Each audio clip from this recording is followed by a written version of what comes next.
Good afternoon, TradeStation Nation, and welcome to today's live webcast. Our presentation today is another one of our unique webinars that introduces you to professional traders and educators who will offer their distinctive insights and methodologies on a wide variety of markets and trading topics. Today, our presenter is Mr. Art Collins, who's been a professional trader and a member of the Chicago Board of Trade since 1989. Today, he is a frequent contributor to Futures Magazine and the Tiger Shark trading website. Today, Art's topic, is going to be understanding the financial futures market. Our presentation is for educational purposes only. All the symbols and all of the trading ideas that we discuss here are for demonstration purposes. They are not recommendations. This presentation is not an offer or a solicitation of any kind in any jurisdiction where a TradeStation affiliate is not authorized to do business. Active trading is not suitable for everyone, and please remember that options trading also carries a high degree of risk and may not be suitable for you. I've included in the chat panel a couple of the disclosure documents that you may want to take a look at in your spare time. These items are also available on the TradeStation website.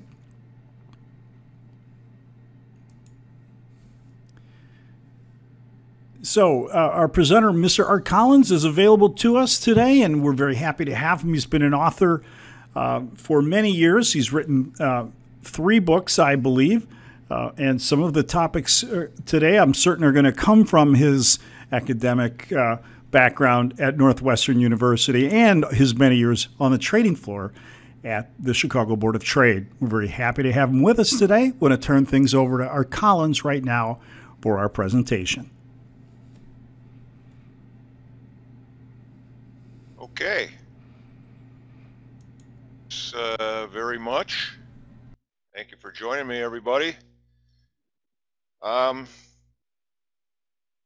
Well, I'm going to hit sort of the main drivers that I believe are important in the markets that I trade, which are the mini contracts, the stock-related minis, S&P, Dow, NASDAQ, Russell, and midcap. What we're going to do today is we're going to examine very briefly the psychology of trading, why traders that do nothing but trade from the gut lose. Overwhelmingly, it's the rare individual that can read what the market is telling them or listen to what the market is telling them, because for the most part the markets ain't saying squat. They're random noise with a very small trending component. And then we're going to move into why mechanical trading is the best alternative, everything that is numbers based in your trading, based on research.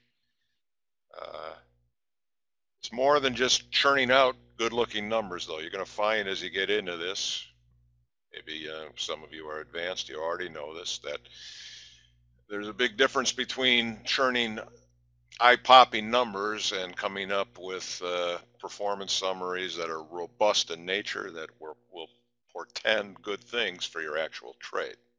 There's a big difference, and the way you get to that is through optimization studies. I'm going to help you understand how to do an optimization study in a prudent rather than a foolhardy fashion. That falls under the 4 rules of optimization, and those 4 rules will help mitigate the degree by which it might be happening upon something fluky rather than something that has a bias that is likely to take you into the future.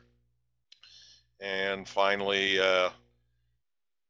we'll look at the best market drivers I consider to be in the in day trading as well as in intraday trading.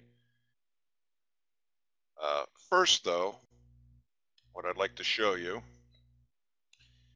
is a perfect S&P system.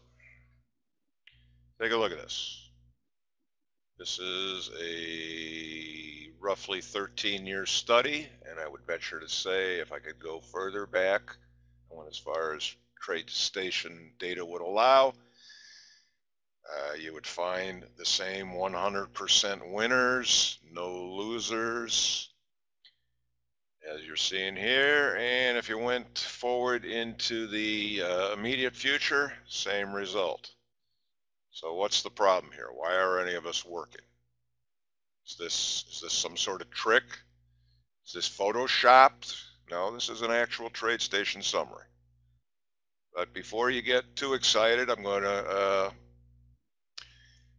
be upfront with you. Despite what you're seeing, you would not want to trade this. Take a look at this, for example. That's your biggest intraday drawdown. And this is the maximum amount you would, close to the maximum amount you'd be able to make on a trade. So if you want to sit through this to get to that, be my guest. But I'm using this as an illustration, something that we will get to in a minute as part of the optimization study. All right, first, very briefly about me, because I'm sick of talking about me. Member of the Chicago Board of Trade for over 29 years. I was a system developer like more than 30 years ago. So when I finally got my membership, what I was hoping to do was augment what I was already doing in the markets with some pit trading finesse techniques, etc. Didn't work. Okay. I am strictly a setup and execution person. So my trading is proactive. I don't think on my feet. I don't react, and that's what pit trading is. I'm not quick. Wasn't a total loss. Met some of the most interesting people I've met in my life. Futures traders are among, the mavericks in the world of business. It was in trading places where they called the trading floor the last bastion of capitalism. It's pretty much true. You do everything on your word. Not a million papers to sign. You just say sold. Today, of course, we've moved to the computers. Pit is not what it once was. About 15 years ago, I decided that it would be nice to also have an additional income stream through the public side of trading.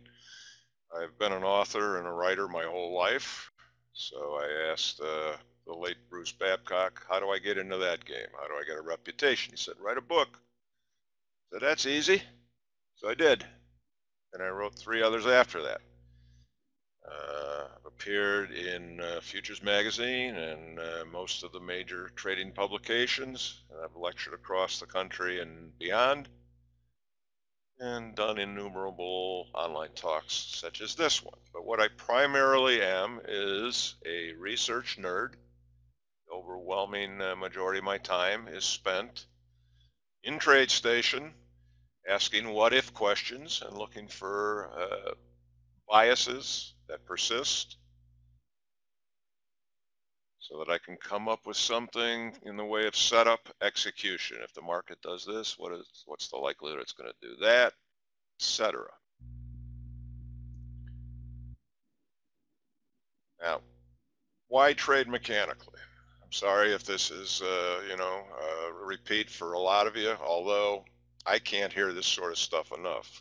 There's a difference between hearing why gut trading is a losing proposition and actually incorporating it into your gut. 2 different things completely. Our natural wiring, it's as a market wizard once said, the market is like an opponent that is trying to teach you how to trade badly. It's very helpful to regard it as that. Okay? We're not wired, the rare exception among us, to trade successfully. Why? Well, we do all the things that we see are contrary to success. If we've looked at Trading 101, we ride our losers to even bigger losses, and we cut our winners short, the exact opposite of what we should be doing. In the back of our minds, if we've traded long enough, we all remember those losses that have scared us, that have come back and rescued us, turned into winners. And we remember holding on to winning trades on paper only to watch them get away and become losses. This is why we behave 180 degrees badly. These memories in our head, and they're just bad memories to hold, because again, you want to do the opposite. It doesn't feel natural to sweat a winning trade as much as it's natural to sweat a losing trade and, not want to admit, that it is in fact a loser. We tend to think it's not a loser until we actually pull the plug on it. Well, that's wrong. Trades we fear the most tend to pay off the most. Again, you can break my trading universe into two equal parts. All the fiascos, all the travesties that I've endured have come from spontaneous trading, and the aggregate of winners have come from a strict 100% mechanical approach. And I've been pretty good about adhering to that over the years, but not perfect. And I can tell you that my worst violations have occurred by myself and with a trading partner in especially volatile times after a string of many losses, big, bleeding in the account, finally saying uncle. That tends to be the absolute worst time to do that. It's just amazing. It's almost like voodoo how often when you do that, just like immediately after, or very close to immediately after, your system will resume and show winners that are probably even bigger than what you've seen for weeks, months, or longer. I've had that happen to me several times. People barely would believe it if they haven't experienced it. Conversely, the biggest problem arises in trades in which we're the most comfortable, complacent, and confident. One of the books I wrote several years ago was called When Super Traders Meet Kryptonite, and it focused on trader losses, big trader losses, like the worst of their careers, in many cases career threatening. And these were very big traders. So, I mean, their problems were bigger than mine or probably yours. A lot of them luminaries whose names you would recognize. So they came from, all different walks of life, and so their stories were all different. But there were commonalities among them. And the main commonality was that the losses, these terrible periods, tend to come right on the tail end of unusually big run-ups in their equity. Now, you figure out why that is. Complacency, carelessness, whatever. I personally knew a trader that happened to. He was trading on the Mid-Am, the little tiny exchange that was kind of like the training ground for the Board of Trade. Never made much money in his life. In the drought year of 1988, he made $1 million. It was all gone the next year. So if you're feeling really comfortable in your trading environment, that's when you probably are most at risk. Now again, when you do the mechanical trading, you don't have to worry about how you feel. That's easier said than done, of course. If you have the discipline to just develop something you have faith in and just turn on the money machine, get out of the way. That's the main thing. Get out of the way. You'll be sidestepping what we're talking about here. Another thing is we attempt to impose order where there is none. It's the gut trader that's always worried about the trade in progress. Okay. The mechanical trader is trading a numbers game. It's the whole universe of trades that matter, all the wins and losses thrown into a hopper. My point there is when you're in the middle of a trade, you're accessing noise, basically. So if you're trying to think on your feet, you're looking at a market and trying to draw some sort of conclusion on it, but most of the time there is none. On a longer term basis, we've all looked at the textbook examples of head and shoulders, tops and bottoms, for example. And I challenge you, next time you see one of those perfectly executed textbook examples, look within the middle of the page. Just do a hard nose examination there and ask yourself if there could have been head and shoulders forming that were not bracketing the move and reversing it, but rather just going on in the same direction. I'd wager you'll find some. And finally, if you're a speculative trader, there's only one reason to trade, and that's to make money. In this sense, this business is different than maybe a lot of other businesses. You can get into some other business for altruism or because you love the product or whatever. There's nothing here but the exchange of money. And if it's coming your way, you're doing something right. If it's going to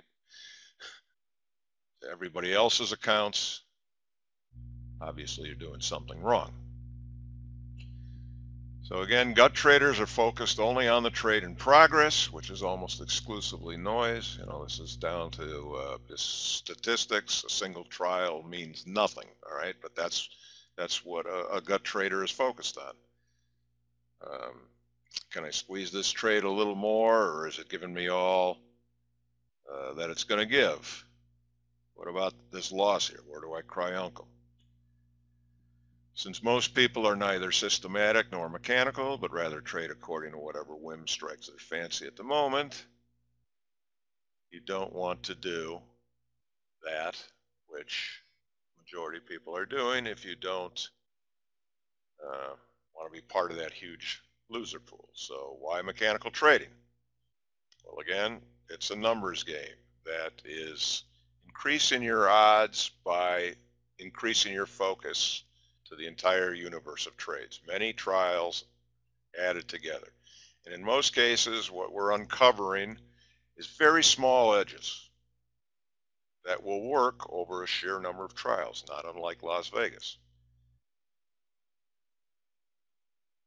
Now, with what I was talking about before, that's going to undermine you. Obviously, if everything is telling you exactly when to get long, exactly when to get short, take profit, take losses, 3 is low enough to buy, 4 is not, you're not going to have those problems. You may stress watching it occur. That's up to you. You could just automate your trades and leave the house or whatever. But as long as you throw that switch and let the trade do what it's supposed to do and stay out of its way, the psychological landmines aren't going to get you. Now, it also imposes accountability and discipline in following rules and working toward goals. The thing about mechanical trading program is you always know exactly what you were supposed to do. If you sidestep it, if you improvise it, and losses or diminished profits or whatever result, you're going to know it. You're not going to be able to fool yourself. That's one reason a lot of people don't get involved in research at all. It's not only is it hard work, but you may get to a point where you have to acknowledge that you're on a wrong path. System is going to have to be modified. Maybe you're going to have to throw it out entirely, and that's hard because you've invested a lot of emotion at that point and maybe a lot of dollars. But then you're at a point where you have to decide whether you want to throw good money after bad. All right. Now, again, we're going to get to that perfect S&P system that I showed you, which, as you might have guessed, could result from deceptive number crunching, if you will. How do you avoid from cherry picking? How do you avoid from over curve fitting? You follow the 4 rules of prudent optimization. Rule number 1 is you avoid outliers. Okay, when you optimize, you're going to you're going to input a small number and a big number and an increment in between. And then it's going to print out for you all the resulting possibilities that you've set in the parameters, okay? So you're obviously going to have a best series of numbers and a worst. And they seem like common sense to just go with the best. Okay, nothing more. Not always. You want to make sure that the numbers you settle on reside in a neighborhood of similarly good numbers. You do not want to settle on a diamond in the rough. In other words, a number that is surrounded by so-so numbers, because, you know, again, this is an inexact science at best, and we're never going to know for sure how luck has played a part in just how the numbers have panned out in this particular segment, this particular data bank we're looking at. So if you settle on a diamond in the rough, odds are it's not going to repeat that way. So go with your second, third, seventh best result.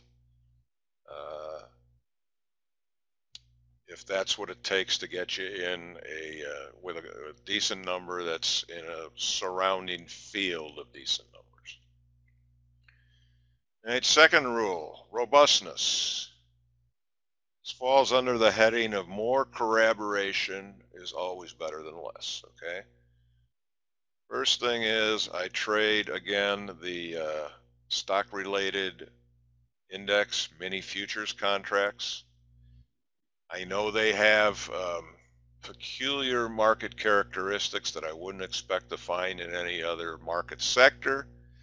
So I will come up with programs unique to them. But I'm always happier, for example, if the bonds conform, if the currencies conform. I don't expect the classic commodities markets, the grains, the softs to also conform. But again, I'm happier if they do. Rare event that that happens. But what I absolutely insist on is whatever you come up with has got to be working to some degree in the related markets. So in other words, if I come up with eye-popping S&P numbers that plug the same thing into the Dow contract, I come up loser or just really generally bad performers, I'll have no faith in it. Okay? You may have it in your head you're only going to trade one market. You know, I prefer probably overall the Russell to anything. But get corroboration in the other related markets, the S&P, the Dow, the NASDAQ. It's difficult to trust a great S&P system that blows up in the NASDAQ or Dow. More markets conforming are always better than less, as I mentioned. Also, longer time periods are always better than shorter. I always put more credence in recent time periods because markets do drift, systems do drift in and out of favor. It's one of the bits of bad news I've got to give you. You can't just invent a wheel and forget about it forever while you go out on the golf course or whatever. Got to be some long-term vigilance involved. But accordingly, I'll start with maybe 5 to 7 years, and sometimes that'll be enough for me to have faith that I've got something that's going to continue to perform. But again, if it performs in 10 years as well, or 15 years, better yet, always more is better. The third thing you want to keep in mind when you're optimizing is you want sort of a uniform pattern to your profits. You want them more or less spread out over your data field, somewhat evenly. Of course, there's going to be bad periods. That's the nature of drawdowns. What you don't want to see is all your profits coming from a very short, narrow, isolated time span. You know, Maybe you're showing a $80,000 winning system, but as you go back scrolling through the trade by trade analysis, you realize that 95% of that is coming from a big market crash. Your system just happened to be short going into it, just happened to turn around and get long at just the right time when the inevitable snapback occurred. But 95% of the rest of the time is put and take. Well, what do you have then? You have nothing. Okay. I came in correct and happy leading into Black Monday, 1987. I was long and wrong coming into 9/11. Okay. Individual trial again. There's no reason in the world that it's any more likely to be right than wrong the next time. Not when you're down to a single trial.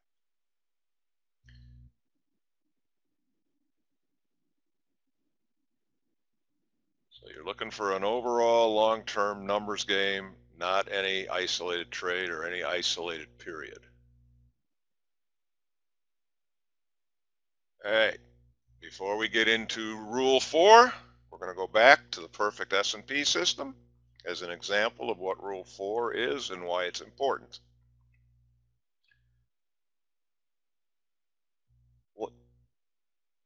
All right.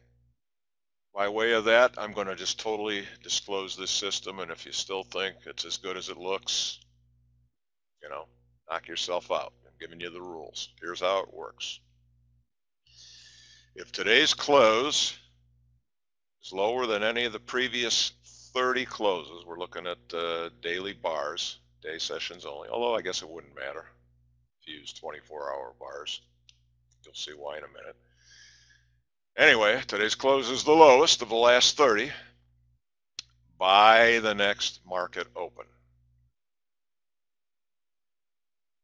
Now, first of all, what you're not seeing is what you do on the corresponding shorting side.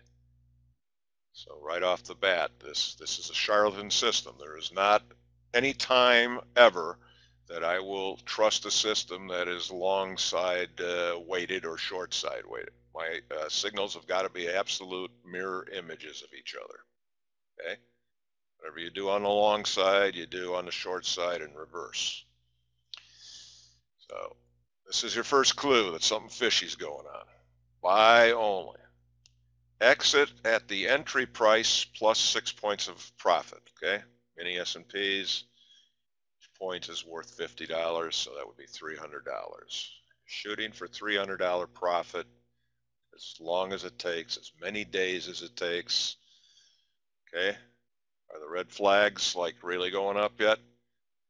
Hold as many days as needed to hit the target. No stops.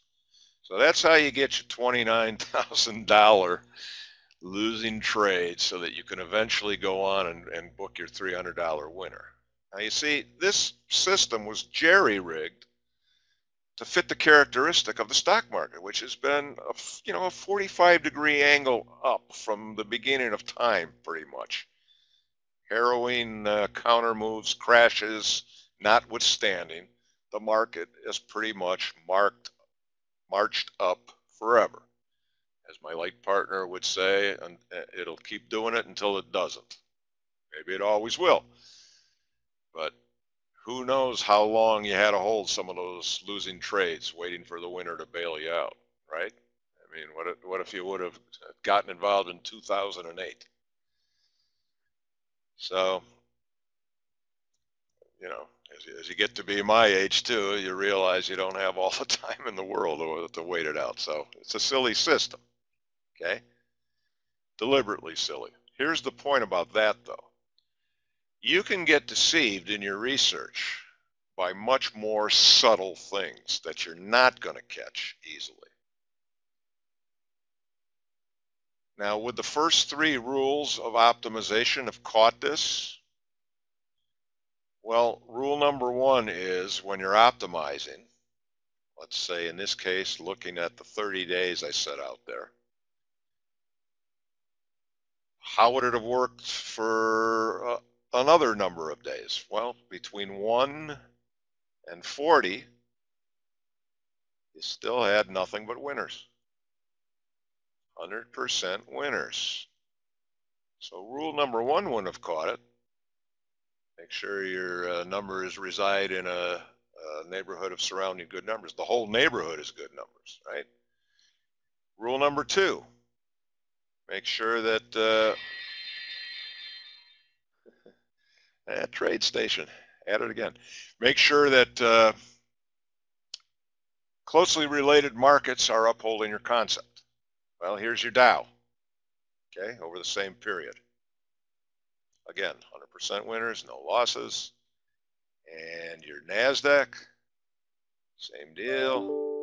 Your Russell, same deal. Same thing in the mid cap. So rule 2 wouldn't have gotten it. How about rule 3?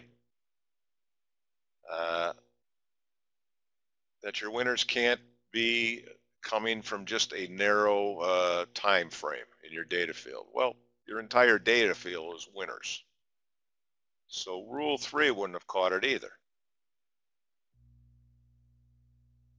Moral of the story is rules 1, 2, and 3 may not have been good enough for the to detect what you needed to for the trading system, which brings us to rule 4.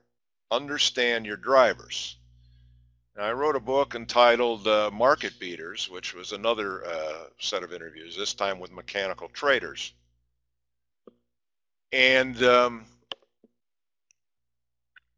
I asked the same questions in a lot of instances to all of them. One of them was, if you see just fantastic numbers, is that enough for you to have faith that you're doing something right, or do you want to understand some sort of concept ahead of time when you're going into this? And I was younger and foolisher back then. I thought I might get some answers in both directions. Well, 100% of them said no.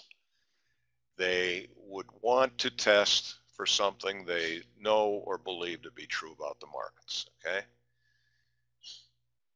So this is an inexact science, and if you're a trader just getting into this, you may wonder, well, what is it that I know about the markets? Well, this is something that's going to take practice. The more you do this, the better sense you're going to get what will likely work and why.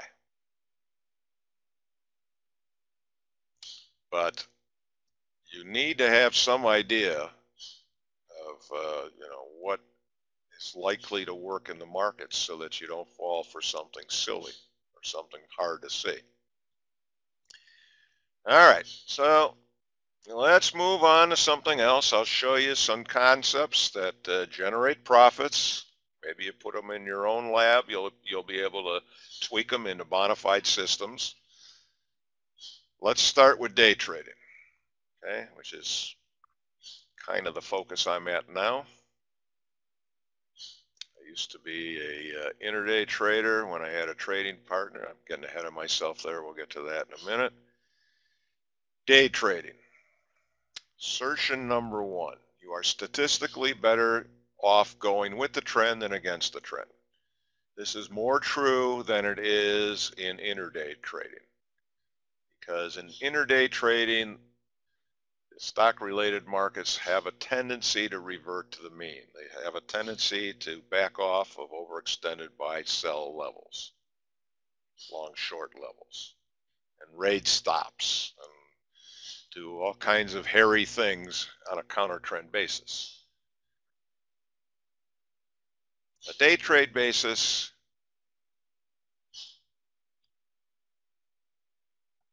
you get trends that tend to start very early. All right.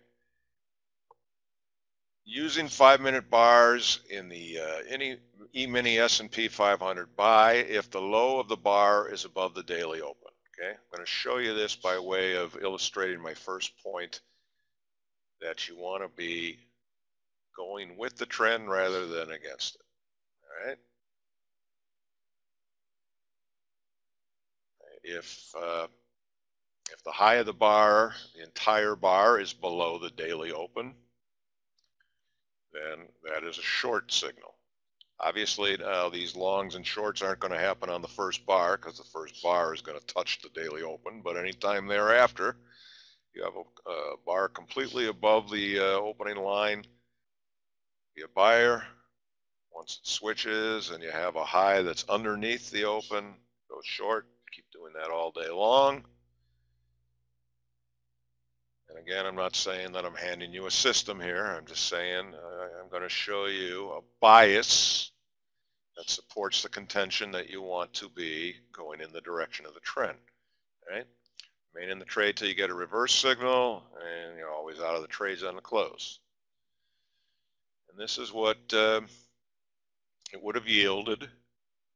No slippage commission included in here. It's a 12-year study. But, you know, with 5,413 trades, you can't exactly accuse this of being fluky, right? $11.85 $11.85 profit per trade.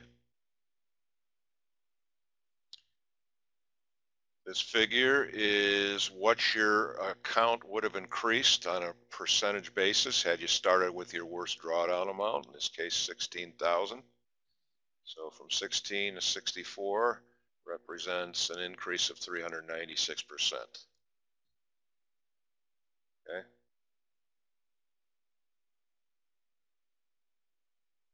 All right, second example, why you want to be going with the market. Let's take this example further out in the day. We'll go to 1 o'clock, 3.5 hours into trading. And we'll look at the 5-minute bars.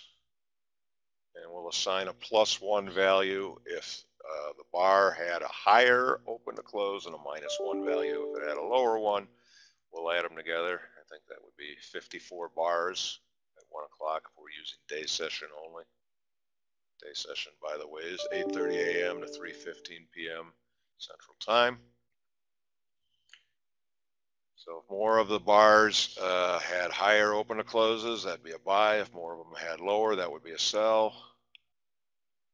And again, if you remain in the trades till you get a reverse signal and then exit on the close, you show another bias off a large number of trades. So it's a second example of how you want to be going in the direction of the trend. To me, this third one might be the most interesting of all. Okay. One of my rules of thumb is if I'm looking to be a buyer, I'm going to be much happier if I'm trying to do it above the daily open. If I'm looking to be a seller, I want to be below the daily open. This little exercise will dovetail with that. How often would you expect a market to open with what will turn out to be the top or bottom 5% of the day's range?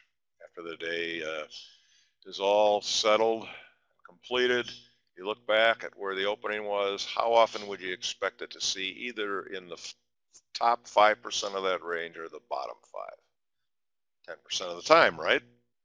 5% on the top, 5% on the bottom. Here's the actual results. See that it happens like maybe 1.5 times as often. This, by the way, is an excellent proof that random walk can't be true. Random walk, the theory that there's no persistence or biases of any kind in the markets. They're just going to go willy-nilly anywhere without rhyme or reason. Well, if that were the case, why would you get so many more statistical opens near the extreme of the day than you would get through just blind movement? Good question. How often would you expect the market to open within top 10% of the day's range, or the bottom 10%? 20% of the time, obviously. Again, seeing a much greater number than that would reflect. And same for top or bottom 15% of the time. Line movement would give you 30%. What you're getting something here is closer to 40.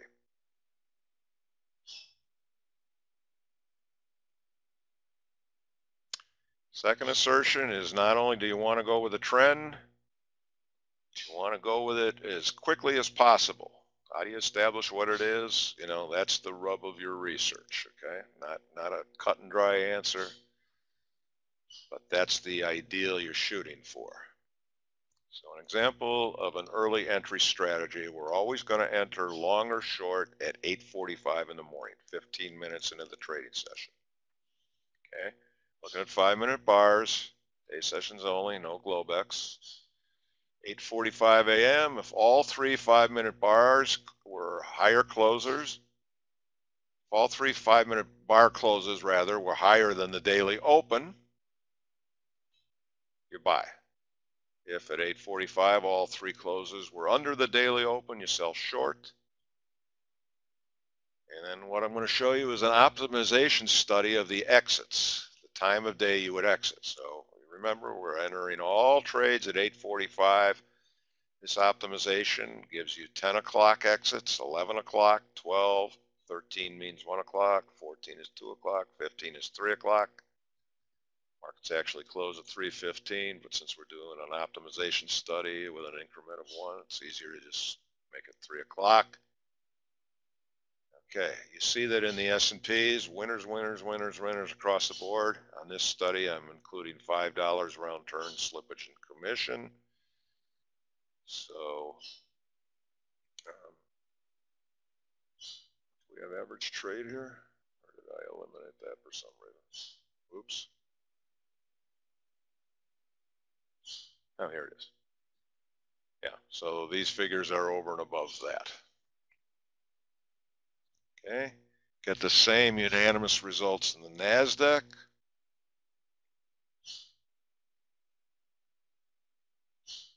The Dow.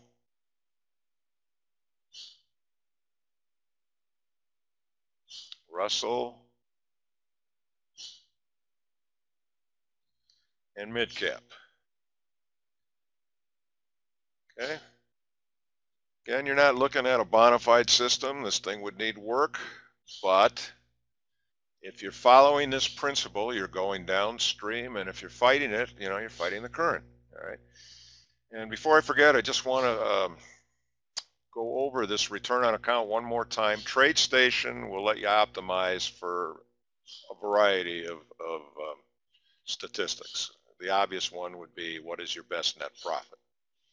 But you can also optimize for what's your best percentage profitability. If you're going to do something goofy like redouble after losses or something, you might want to know what your worst string of losses are. You can optimize for that. Just a whole array of things. What I almost always optimize for is the return on account, which is again the net profit divided by the worst drawdown. That's more significant than the net profit. I realize here I have a bad example of performers, but let's just put that aside for just a second and do a hypothetical. If you had a system that made $100,000 profit with an $80,000 worst drawdown, that versus a system that made $40,000 with an $8,000 worst drawdown, which is better? Well, if you were optimizing for best net profit, you might say system A, but system B is vastly superior because it's given you not just your expected profit, but how much pain you had to endure in getting there, your profit in relative terms. And if you traded 3 contracts on the second example, you could have done better on both ends. You could have made 120,000 on the 3 contracts versus 100 on system A, with only a combined drawdown of $24,000 versus 80. So that's why I always, almost without exception, optimize for the best return on account. All right, so I've given you some ideas on which way you want to be facing. How do you determine the trend? Okay, what I'm going to give you here is just examples of what you might consider. I haven't looked at them. I don't know if they're good or bad or indifferent, but it's just, you know, there's infinite possibilities, and these are just a few examples. You might look at the direction of the bars in smaller time frames. We're obviously already working in 5-minute bars. You might like insert 1-minute bars within the 5-minute. You might look at the relationship between the high and the low, 5-minute bar and the session open, which we showed you in the first example. The range of the 5-minute bars, you know, you probably all heard the term coiling. You know, as a market breakout when the ranges have gotten skinnier and skinnier. Is there some significance when they're widening? Look at the relationship between the open of each 5-minute bar and the high and low of that bar. Okay. And running out of time here, but I want to quickly give you the basic driver behind the most successful actual trade I ever had in my life. I had a trading partner back then. Unfortunately, he died an untimely death in 2007, but between 1997 and 2007, we had an 800% return. A lot better than our banks were giving us. We were trading intraday on the S&Ps. We started out, we branched out into the Russell a little bit, but it was primarily S&Ps. Day session bars only. The system, I wish I will give you in a minute, would hold as many days as needed before the exit or reversal signal hit. And again, this is setup and execution. Setup was, unlike a pure momentum system, you are considering a long at lower levels, not higher ones. You're considering a short at higher ones. We're looking for that mean reversion to set in, for a backing off. But for the execution, we don't want to act until the market then resumes in our intended direction. Why does it work? Again, stock indices revert to the mean more often and more dramatically than other futures, but they also give you ample momentum opportunity. In many cases, several days worth. So this is what my partner and I were doing. In a visual sense, we would get short, and my other friends would refer to Artie's goofy system as we would take all kinds of pain holding on. The reason we were doing it, we're taking much bigger risk than was advisable, and much bigger risk that I can afford to take now that I don't have a partner holding me in place. He was somebody that was well paid outside of trading. He was a mainframe computer programmer. And our research was showing me again that there were just a lot of examples like this where you take a lot of heat and it would come back and reward you. So we were getting as close to that as possible. Again, we had to like deal with my concerns, so we did come up with like arbitrary money management stops along the line. And over time, we changed the number of days we were looking at in a closing average, etc. And I'll be the first to admit, the way that all this was hitting might have been very lucky for us. We might have been very fortunate that we were trading exactly the way we were trading and changing around exactly the way we did over time. But as I'm also going to show you in a moment, success of this idea was not relying on figures falling in an exact fashion. Okay, so quickly, if you want to examine this, it was for reals, folks. Made us a lot of money. I'm not saying that this is how we started out exactly, but it was the same setup execution, only the numbers might have been different.